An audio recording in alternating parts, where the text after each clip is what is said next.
child-friendly content standards sa ating pag-uusapan.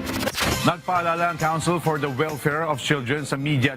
Kasunod ng ilang insidente ng karahasan, Isinusulong ng Department of Justice ang pagpapatibay ng isang batas. Sa likod ng may init na balita, may responsibilidad ng media hindi lang sa detalye, kundi sa paraan ng paghahatid nito sa publiko. May sinusundang Philippine Journalists Code of Ethics sa mga mamamahayag na itinatag noong taong 1988. Tungkulin ng media na ipahayag ang katotohanan at agad itama ang mga pagkakamali.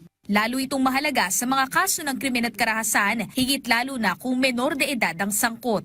Sa Section 8 ng Code of Ethics, ipinaaalala rin ang pagprotekta sa pagkakakilanlan, dangal at karapatan ng mga kababaihan at menor de edad.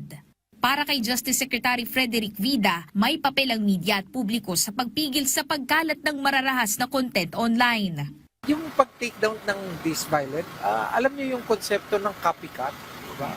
I want to seek help from the media also and the public, diba? If it's really, let's not repose, no?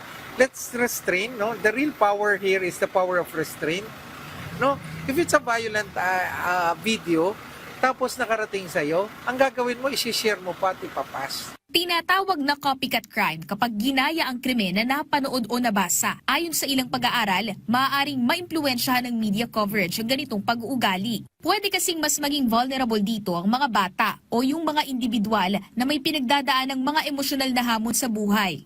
Kaugnay din ito sa hypodermic needle model na naglalarawan sa posibleng epekto ng mensahe ng media sa publiko. Pero may mga pag-aaral din namang nagsasabing walang sapat na ebidensya na direktang nagdudulot ng copycat crimes ang media reporting. Samantala, pinaalalahanan ng NCCT ang mga mamamahayag na protektahan ng privacy, seguridad at kapakanan ng mga menor de edad sa mga sensitibong kaso.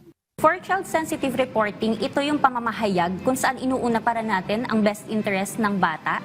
Atin pa rin isinasaalang-alang ang kanilang privacy, ang kanilang seguridad, na hindi porket interest ng publiko ay atin ang ilalantad o ibabahagi ang kanilang detalye. Ano ang pangalan, saan nakatira, ito ang litrato, may graphics na tayong ipapalabas kung saan involve ang isang bata.